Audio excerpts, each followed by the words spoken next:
ways to manage sciatica pain during pregnancy. And this is sometimes also called postpartum or after childbirth sciatica. So, as an executive mom, having to navigate the demands of your high stress job and preparing for the arrival of your new one, the last thing you need is the additional discomfort of sciatica.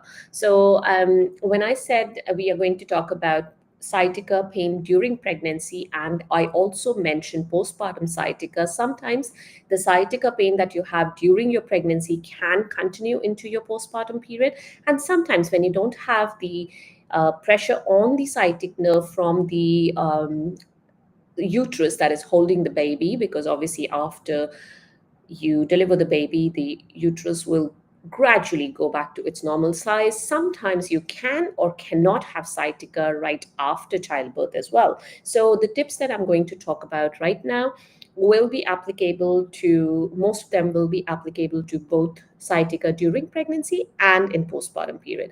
I specifically wanted to mention this because my previous video, if you saw it, was why do you get postpartum sciatica. So if you're looking for some easy ways to manage that postpartum sciatica, this is also a video that you want to watch. And if you have sciatica pain and you're pregnant at the moment, this is a good video for you as well. All right. So, for those of you who don't know me, my name is Swati. I'm an executive mom power coach. I help moms of younger kids who work in high stress executive jobs to manage their spinal, that is back and neck, and nerve pain. And I do this by giving you some simple exercises, some easy lifestyle modifications, some tips and tricks that have helped me in my own pain journey and adrenal fatigue.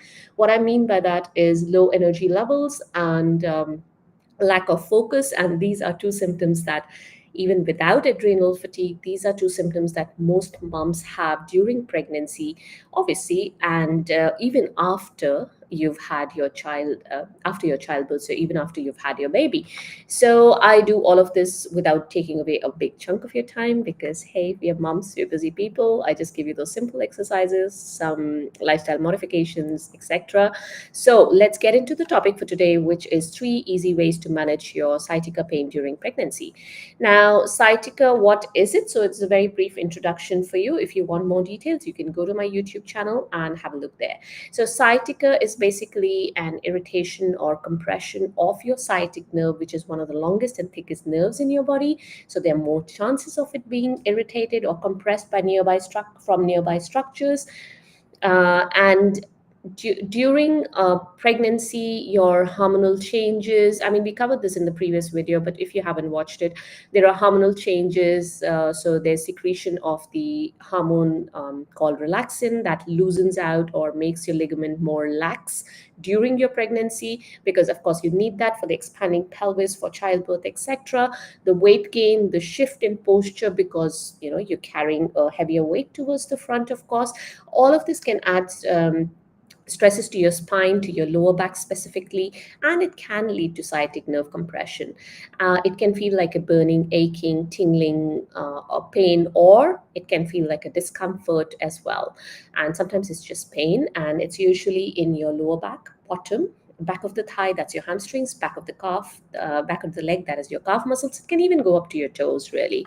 Depending on how and where your sciatic nerve is irritated, that will be the distribution of the pain in either all or some of those areas that I mentioned. Now, what is something you could do? If you have followed me for more than 2 minutes, I talk a lot about posture because it is very important when it comes to your spinal and nerve pain. And the same is the case here. So prioritize good posture. Your posture, of course, we all know we should not slump, round shoulders, and we should keep our spine in a neutral alignment. This is like spoken about everywhere. But how could you actually achieve this posture if you are still working, or even if you're not working? If you have an ergonomic chair, like I have one here, which is a lifesaver, this is something you want to invest in because it helps to keep your spine in a neutral alignment once you know how to use it. Again, I've done a YouTube video on that. If you have a regular chair, you want to convert it into an ergonomic office chair, have a look at that video as well on my YouTube channel. However, when you're feeding your baby, you want a full, good spinal support that an ergonomic or ergonomically modified chair can provide you. You can Also, so actually, you make sure that you have a lumbar support. Even if you're using, say, a rocking chair, or if you're sitting in your bed, roll up a bath towel, put it in the curve of your lower back. Make sure that curve is supported. So if this is your curve, this is the front of your body, this is the back when you're sitting on a chair. So um, let me just show you on this. So if you, this is the back of the chair and you're sitting against it, do you see how the top and the bottom of the curve, these two areas are well supported, but this part of the curve, that is the deeper part of your curve, is not. So what do?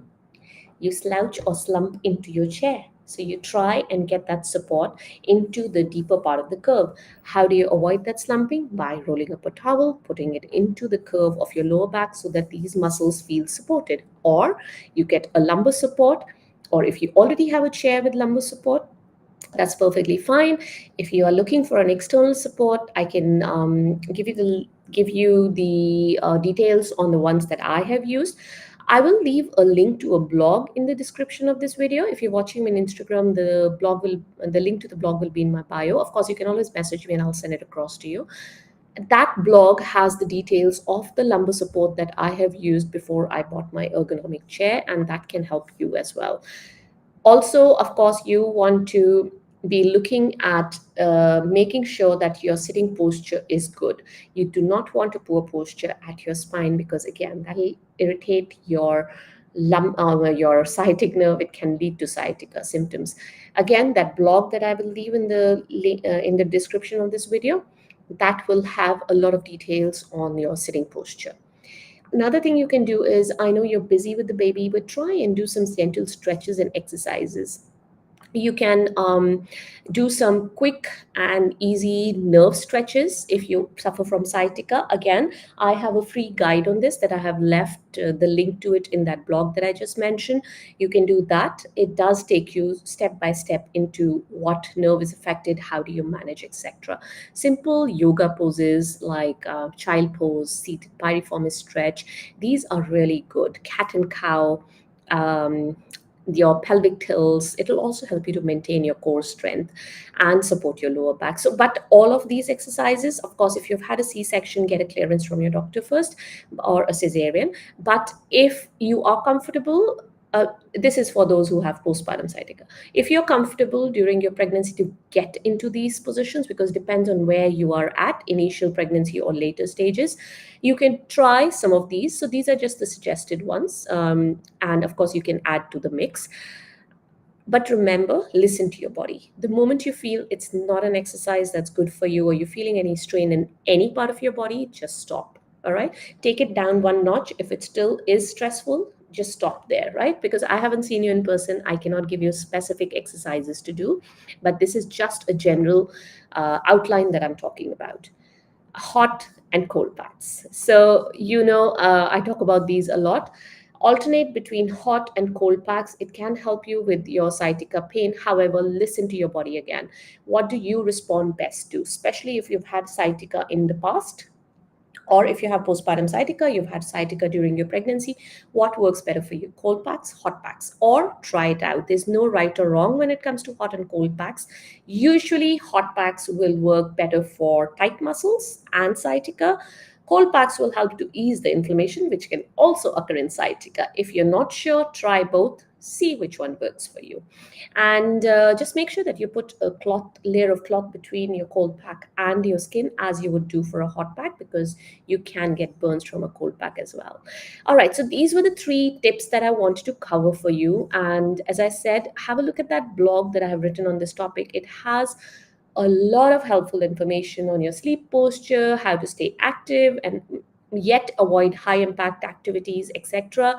And that the checklist on the exercises or the stretches for nerve pain relief, it's called quick office stretches, but really it can be done anywhere, even in the comfort of your home. Alrighty, I hope this was useful. And if you have any questions, any comments for me, do let me know. I'll be happy to help you out. And